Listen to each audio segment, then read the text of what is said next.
One other thing that you can add into your costs is the cost of your your mileage to get to events, whether they're shows or sales or markets. Okay. So then we get to what kind of farmer do you want to be? What is your bottom line?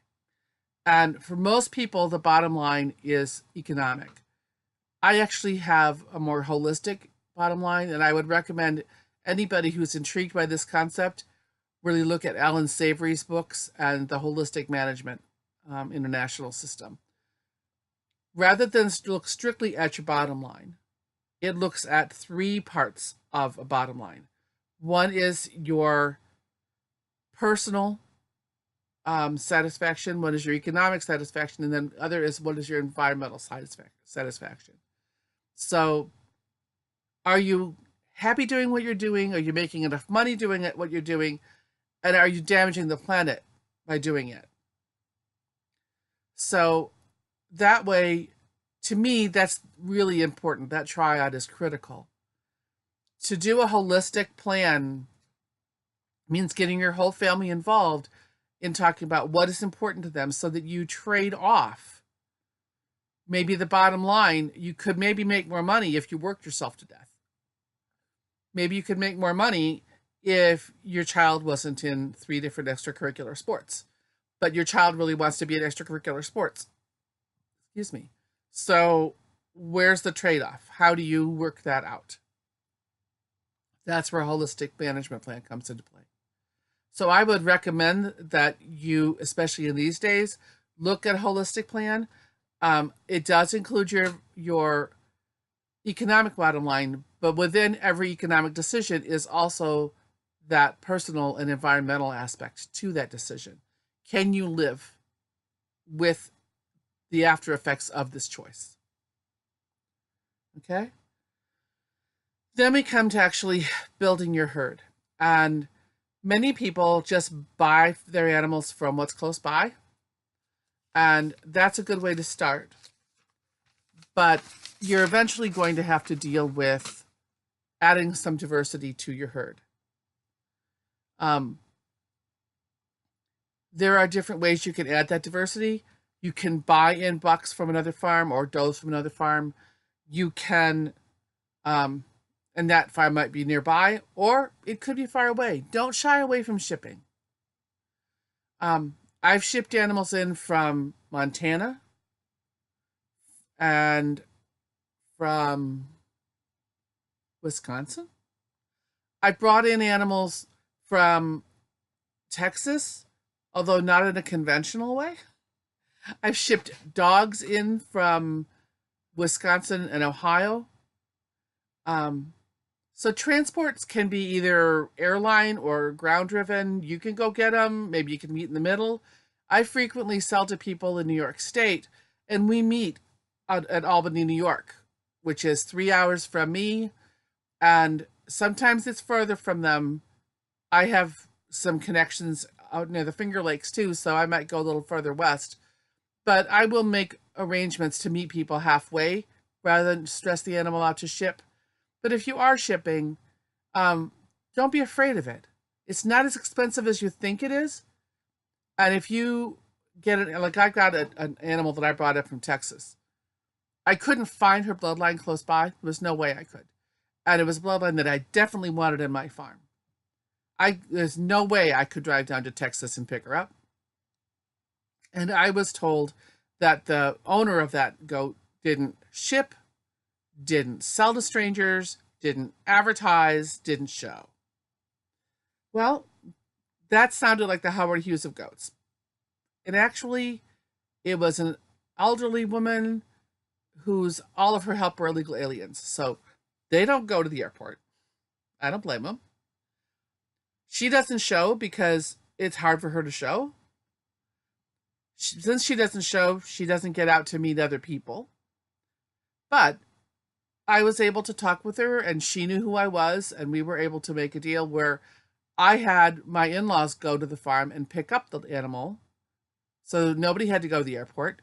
They drove the animal to the airport for us, And we were able to get an animal at a much cheaper cost than if I were to have looked directly for anything and tried. I mean, I know somebody else who contacted the same breeder later that year and was quoted a much higher price because I was willing to wait. I was willing to trust that person's judgment.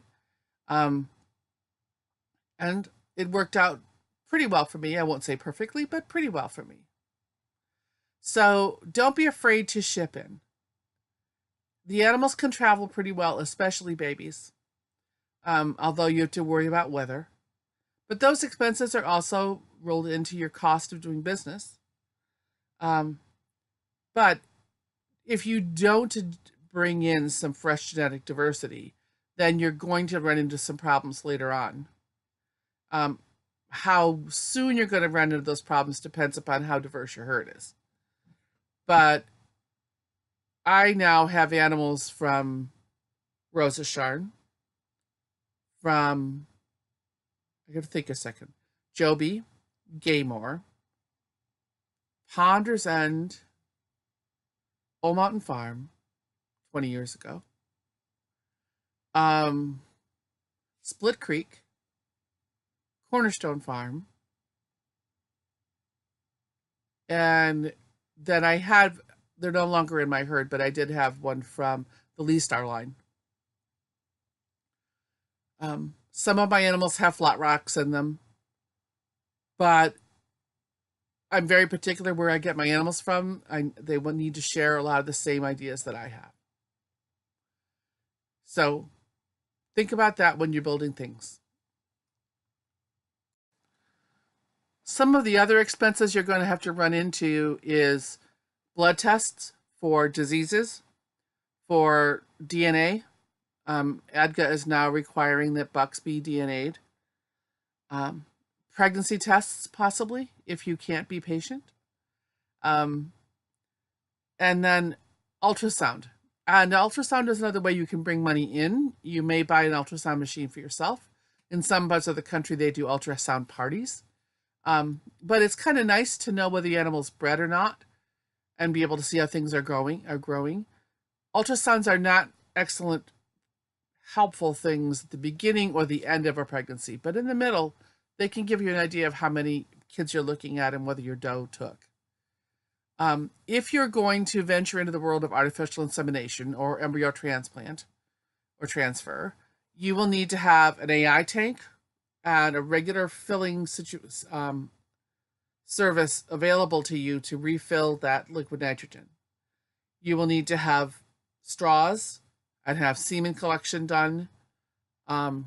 You'll need to have transport tanks, so because you can't let that semen thaw and then refreeze it. So there is overhead associated with AI, but it does allow you the flexibility of bringing in some bloodline without tremendous cost of shipping, especially if you own the shipping container and you can fill it up, ship it to where it's going, and then bring it right back home. So that's another way you can increase your income, is actually by renting out space in your tank. That might help defer some of the cost of the nitrogen filling. But please make sure that you keep track of how often you need to fill that tank. I know of situations where people went on extended vacations, forgot about getting the tank filled, and they came back and thousands of dollars of irreplaceable semen were lost. Also, I know of situations where somebody had their tank in a place where it got kicked over. So you need to look at where you store that, as well as what do you use to harvest it. And you'll need to be trained in how to do collection if you're not going to do it yourself, and how to do the insemination if you're not going to do that yourself. But those are all avenues towards building your line and building your reputation. And probably the most important thing in being a farmer is maintaining your reputation. Now, to me, my reputation matters, that people trust me, that they know that my animals are healthy, My animals are friendly, are good browsers, and good producers. If they're not good producers of milk, they may be good producers of kids. And I'll be honest with somebody. If I've got a really top milker, I'm probably not going to sell her. So you have to keep that in mind when you're looking to buy stock. If you want to buy finished champions, you're going to be spending a lot of money. If you want to buy offspring of finished champions, you're going to need to spend a lot of money. But you may be able to find those same genetics from a lesser known herd with lower prices. Don't let price completely be your guide, but don't let it be your goal either. I think that there are some animals that are sold for $800 to $900 that are not worth the money. They're being sold based upon excuse the language, but a crapshoot. I have a doe here. I had a doe here. I loved her. She was beautiful. She went to one show and she went into that show and she stood beautifully. Shane knew that she was gorgeous and the judge could not take her eyes off her. And most of the competitors also couldn't take their eyes off her. She was the epitome of what you want in a junior doe. But if I were to sell her, I could not bring myself to sell her as a junior doe until I knew what kind of udder she had, until she was finished doe. And once she came into milk, her udder attachments were not there. Her production was not what she could do. It might have gotten better in subsequent freshenings, but the attachments were not going to improve all that much. She wound up being sold as a pet, despite the fact that she had a Grand Champion Junior Doe award. People get suckered into the beauty and the cuteness of the juniors when it's really the strength of the matrons. It's the strength of the old ones that really make or break whether or not a herd is successful.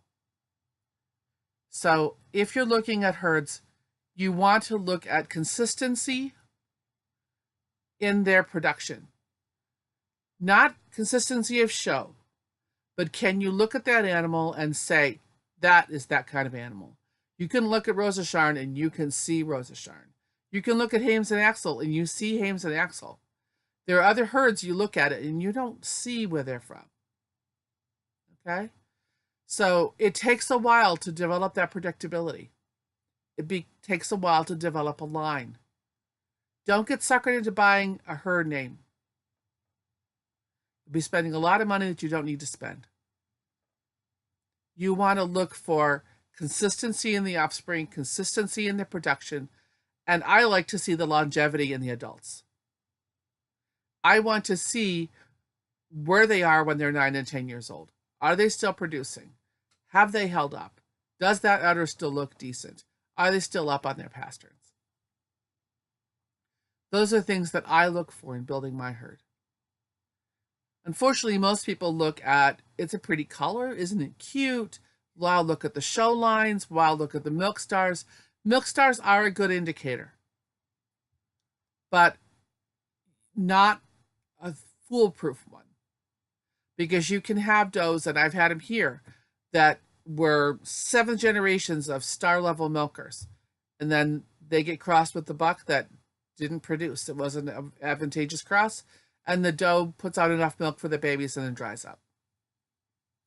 So there's a lot to think about in the business of raising goats. And I hope that this part has really helped you do that. So thank you very much, and I'll see you later. Bye.